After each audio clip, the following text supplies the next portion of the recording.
Hello, আসসালামু আলাইকুম viewers, welcome to my channel. কেমন আছেন আপনারা সবাই? দেশে এবং দেশের বাইরে যে যেখান থেকে আমার এই ভিডিও দেখছেন সবাইকে জানাচ্ছি আমার চ্যানেলে স্বাগতম এবং ঈদ মোবারক। তো বন্ধুরা, আজকে মায়ের হাতের একটা স্পেশাল মুরগির মাংসের রেসিপি দেখাবো। সেই জন্য আমি এখানে একটা আলু 4 খণ্ড করে কেটে ছুলে বা পরিষ্কার করে বা খোসা ছাড়িয়ে দেন লবণ হলুদ দিয়ে 6 থেকে 10 মিনিটের মতো ম্যারিনেট করে রেখেছিলাম হলুদ লবণ দিয়ে। এখন সেগুলো ডুবো তেলে 1 কাপ সাদা সয়াবিন তেলের মধ্যে ভেজে নিচ্ছি। বেশি ভাজবো না, যতটুকু আমার দরকার ততটুকুই ভেজে নেব। বেশি ভাজলে চিপস মনে হবে, সেজন্য যতটুকু দরকার ততটুকু ভেজে নেব। এটা আমার মায়ের হাতে নিজস্ব স্পেশাল মুরগির মাংসের রেসিপি। এই ঈদ উপলক্ষে করলেন, এর আগে একবার করেছিলেন, খুবই মজা লেগেছিল, কিন্তু আমি আপনাদের সাথে সেটা শেয়ার করতে পারিনি। তো ভাবলাম আজকে সেটা শেয়ার করি। তো এভাবে আমি অনবরত নেড়ে নেড়ে একটু ভেজে নিব। একটু সাবধানতা অবলম্বন করতে হবে, কারণ পুড়ে না যায়। এখন আমি আলুগুলো ভাজা আলুগুলো একটা সার্ভিং বলে সার্ভ করে তুলে নিলাম। দেখুন মাশাআল্লাহ কতটুকু সুন্দর ভাজা হয়েছে। তো বন্ধুরা দেখুন, আমি এখানে 1 থেকে 1.5 কেজি পরিমাণ মুরগির মাংস নিয়েছি। এটা দেশি মুরগির মাংস এবং পরিমাণ মতো লবণ দিয়ে নিয়েছি। এখন 2 টেবিল চামচ চা চামচ আপনার রসুন পেস্ট দিয়ে দিলাম। কয়েকটা তেজপাতাও দিয়ে নিয়েছি। এখন 2 চা চামচ আদা পেস্ট দিয়ে নিচ্ছি।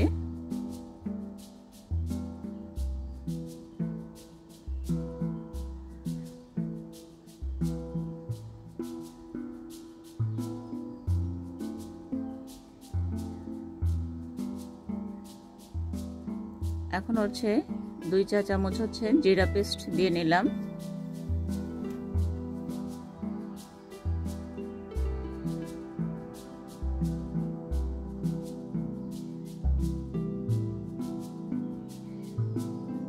এখন 6 থেকে 7টা রসুনের কোয়া দিয়ে নিলাম। এটা ইন্ডিয়ান রসুনের কোয়া দিয়ে নিয়েছি, আর কুচিও দিয়েছি 5 থেকে 6টা, এবং 1 থেকে 1.5 কাপ পরিমাণ পেঁয়াজ কুচি দিয়ে নিলাম। আমি এখানে গোল গোল করে কেটে নিয়েছি, আপনারা চাইলে লম্বাভাবেও কেটে নিতে পারেন, এটা জাস্ট আপনাদের অভিরুচি। এবং পেঁয়াজগুলো খুলে দিলাম, যেহেতু রিং রিং হয়েছে।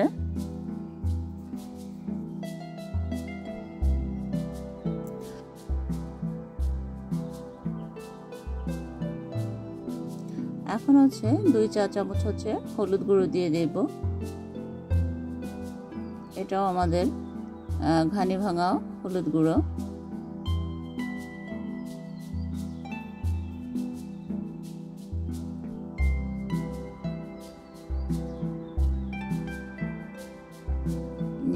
নিজেদের ক্ষেতের, সেটা দোকানে গিয়ে ভাঙিয়ে নিয়ে এসেছে। আপনারা চাইলে এখানে কেনা হলুদ গুঁড়ো ব্যবহার করতে পারেন, এটা আপনাদের কাছে যদি থাকে নিজস্ব, সেটা আলাদা কথা, না থাকলে তো কিনে নিতে হবে। তো বন্ধুরা দেখুন, এখানে আমি 1 কাপ পরিমাণ লিকুইড দুধ নিয়েছি, গরুর দুধ।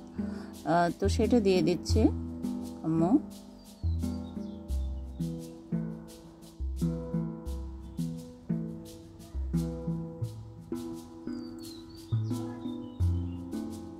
তো বন্ধুরা দেখুন, এখানে আম্মু 1/2 কাপ পরিমাণ সরিষার তেল নিয়েছে। এটা আমরা ঘানি ভাঙা সরিষার তেল দিয়েছি। আপনারা চাইলে কেনা সরিষার তেলও অ্যাড করতে পারেন, যেহেতু বলেছে এটা আম্মুর হাতের নিজস্ব স্পেশাল রেসিপি।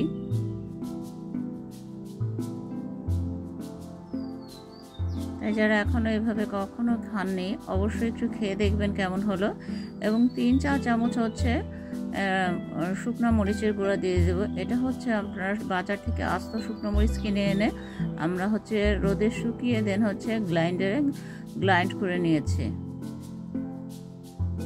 প্রচুর কালার হয় এবং অনেক ঝাঁঝও। তাই ভাবলাম আপনাদের সাথে আসলে শেয়ার করি ফুলফিল ভিডিওটা।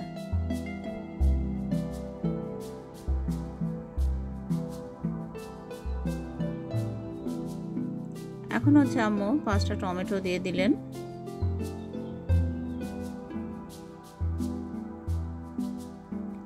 এখন হচ্ছে ধনে গুঁড়া, এটাও হচ্ছে আমরা আস্ত ধনে নিয়ে এসে পরে হচ্ছে গ্রাইন্ডারে শুকনোভাবে গ্রাইন্ড করে নিয়েছি। 2 চা চামচ দিয়ে দিলেন। এখন হচ্ছে আম্মু হাত দিয়ে ভালো করে মাখিয়ে নিচ্ছেন। এইটা মাখিয়ে আমরা হচ্ছে 5 থেকে 6 মিনিট মাখাবো এবং মাখিয়ে দেন হচ্ছে আপনার 20 থেকে 30 মিনিটের জন্য বা আধ ঘন্টা বা 1 ঘন্টার জন্য ম্যারিনেট করতে রেখে দেব নর্মালি রেস্টে ঢাকনা দিয়ে ঢেকে। তো আপনারা জিনিসটা ফলো করবেন, তাহলে দেখবেন কি মাংসের মধ্যে মশলা প্রবেশ করবে এবং খেতেও কিন্তু দুর্দান্ত লাগবে। দেখুন আম্মু কত চমৎকার করে মাখাচ্ছেন। অবশ্যই এখানে হাত ব্যবহার করতে হবে, যেহেতু এটা হাতে মাখানো রেসিপি, আমার মায়ের নিজস্ব। এখন আমি কড়াইতে 1 কাপ পরিমাণ হচ্ছে সাদা সয়াবিন তেল দিয়ে দিচ্ছি। কড়াইটা অবশ্যই গরম করে নিতে হবে, তা না হলে মাছ ভাজেন বা মাংস রান্না করেন, যাই করেন না কেন লেগে যাবে বা পুড়ে যেতে পারে, সেই দিকটা একটু খেয়াল রাখবেন। এখন এর মধ্যে কয়েকটা দারচিনি এবং হচ্ছে এলাচ ধুয়ে ভেজে নিচ্ছে আম্মু। প্লিজ সবাই রেসিপিটা ফলো করবেন। আমার আধ ঘন্টা হয়ে গিয়েছে। এখন হচ্ছে আমি কড়াইয়ের মধ্যে সমস্ত মশলা সহ মাংসটা ঢেলে দিলাম।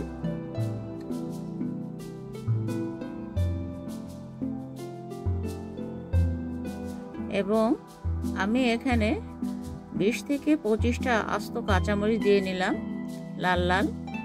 আর এখানে আস্ত একটা পেঁয়াজ দিয়ে দিলাম, কারণ হচ্ছে মাংসটা যেহেতু দেশি মাংস, মুরগির মাংস, সেহেতু একটু সিদ্ধ হতে সময় লাগবে। এই জন্য এই পেঁয়াজটা দেওয়ার কারণ হচ্ছে দ্রুত সিদ্ধ করতে সহায়তা করবে। এবার একটু ভালো করে নেড়ে চেড়ে নিলাম। আপনাদের অবশ্যই এভাবে একটু নেড়ে চেড়ে নেবেন, এপাশ ওপাশ করে উল্টে পাল্টিয়ে সব দিকটা।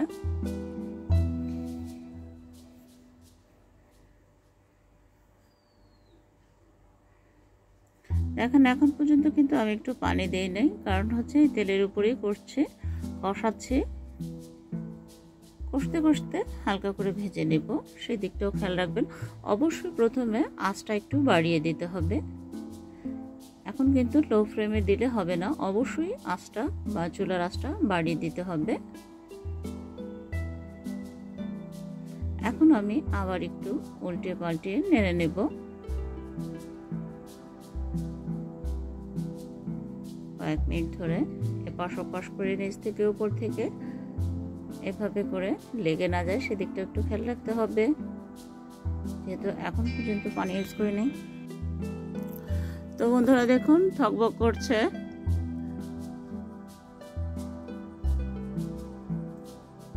এখন আমি সামান্য একটু পানি দিয়ে দিলাম, কারণ হচ্ছে মাংসটা যদি একটু না কষাই, পানি না দিই, তাহলে কিন্তু মশলাগুলো হচ্ছে মশলার যে একটা আলাদা একটা ফ্লেভার থাকে বা গন্ধ থাকে বা ঘ্রাণ থাকে, যেটাই বলি না কেন, সেটা যদি মাংসতে বলে তবে কিন্তু খেতে ভালো লাগে না, সেই দিকটা একটু লক্ষ্য রাখতে হবে।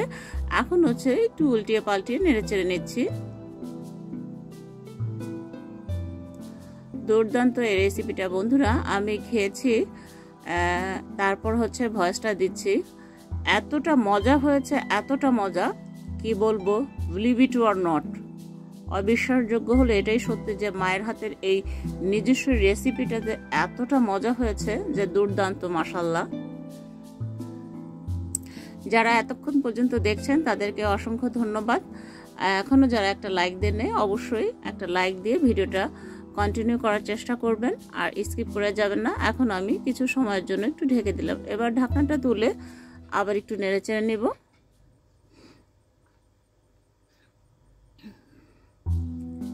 দেখুন আমার জালটা উঠে গেছে প্রায়। একটু লবণ কম হয়েছিল, তো আম্মু আবার একটু দিয়ে দিলেন। এখন আবার একটু অনবরত একটু কিছু সময়ের জন্য নেড়েচেড়ে নিচ্ছে, এপাশ ওপাশ ঘুরিয়ে উল্টিয়ে পাল্টিয়ে নেব।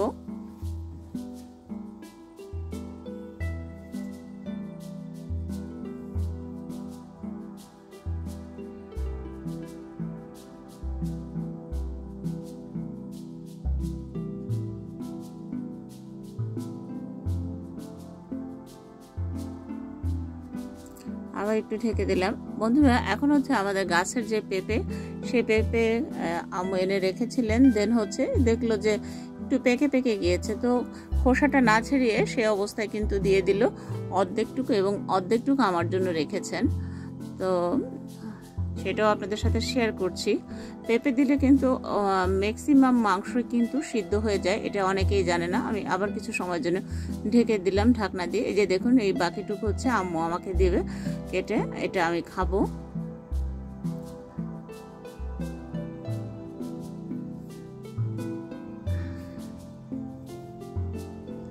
তাই ভাবলাম সেটাও আপনাদের সাথে একটু শেয়ার করি। এখন বন্ধু, ভেজে রাখা যে আলুগুলো সার্ভিং বলে রেখেছিলাম, সেগুলো হচ্ছে এখন মাংসের মধ্যে দিয়ে দিলাম। দিয়ে এখন একটু আবার একটু অনবরত নেড়ে চেড়ে নেব, উল্টিয়ে পাল্টিয়ে। বন্ধুরা, আমাকে আম্মু যেই পেঁপেটুকু দিয়েছিল, তার যে এক্সট্রা খোসা থাকে, সেই খোসাটা সবুজ অংশ, সেটাও কিন্তু আম্মু এটার মধ্যে দিয়ে দিলেন, মাংসের মধ্যে কারণ হচ্ছে এই খোসা কিন্তু বেটে দেয় যাতে দ্রুত মাংস সিদ্ধ হয়। যে কোনো মাংস রান্না করেন না কেন, হাঁসের হোক, মুরগির হোক, গরুর হোক, দেন হচ্ছে খাসির হোক, যে কোনো মাংসতে এইভাবে যদি আপনারা করেন, কিন্তু ইজিলি দ্রুত আপনার রান্নাটা কমপ্লিট হয়ে যাবে, সময়ও বাঁচবে, গ্যাসও বাঁচবে, অপচয়ের রোধ হবে। সেটাই আসলে আমি আপনাদের সাথে একটু শেয়ার করলাম। এবার হচ্ছে ঝোলের পানিটা দিয়ে দিলাম। আমি এখানে কিন্তু অবশ্যই রাইস কুকারে গরম পানি করে নিয়েছিলাম, ফুটিয়ে একদম ভালোভাবে ফুটিয়ে নিয়েছিলাম, সেই পানিটা কিন্তু অ্যাড করেছি। আপনারাও কিন্তু এই রেসিপিটা আম্মু যেভাবে করেছে, আপনারা কিন্তু হুবহু এভাবে করলে কিন্তু টেস্টটা সম্পূর্ণ পাবেন।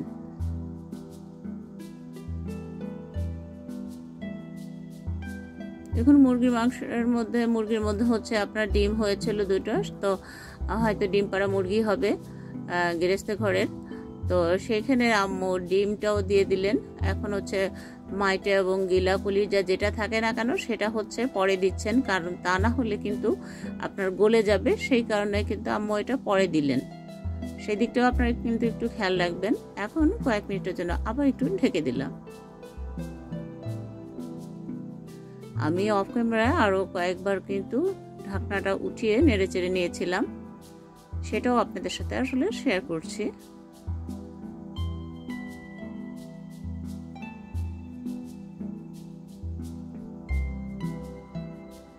দেখুন, জাল উঠে গেছে, থকবক করছে। বন্ধু, আম্মু কয়েকটা মাংস চুলা থেকে আমাকে তুলে দিলেন টেস্ট করার জন্য। তো আমাকে দিল, যখন খেয়ে দেখলাম অত্যন্ত মজা হয়েছে। বন্ধুরা, এখন হচ্ছে টালা যে জিরা, আর তার হচ্ছে 2 টেবিল চামচ হচ্ছে দিয়ে দিলাম। এটা আমি গ্রাইন্ডারে গ্রাইন্ড করে নিয়েছিলাম, ভেজে তেলে, দেন হচ্ছে গ্রাইন্ডারে হচ্ছে একদম গ্রাইন্ড করে নিয়েছিলাম, শুকনো যে গুঁড়াটা বা পেস্টটা, সেটাই দিয়ে এখন ভালো করে অনবরত নাড়তে থাকবো। কারণ হচ্ছে কোনো মশলা যাতে দলা পেকে না থাকে, এক জায়গায় না থাকে, এবং হচ্ছে সব জায়গায় যাতে প্রবেশ করতে পারে, এবং মাংসের মধ্যে প্রবেশ করে, আলুর মধ্যে প্রবেশ করে, ঝোলের মধ্যে ফুলফিল প্রবেশ করে, এবং খেতেও সুস্বাদু লাগে। সেই জন্য হচ্ছে ভালো করে অনবরত নেড়েচেড়ে নেব। খাওয়ার সময় যদি তরকারিতে মশলা একটা গন্ধ বলে, তাহলে কিন্তু সেই খাওয়ার যে টেস্ট, সেটা কিন্তু নষ্ট হয়ে যায়। সেই দিকটাও একটু খেয়াল রাখতে হবে। তো ফাইনালি মাশাআল্লাহ আমার হয়ে গিয়েছিল। এই ছিল আমার আজকের রেসিপি। আল্লাহ হাফেজ।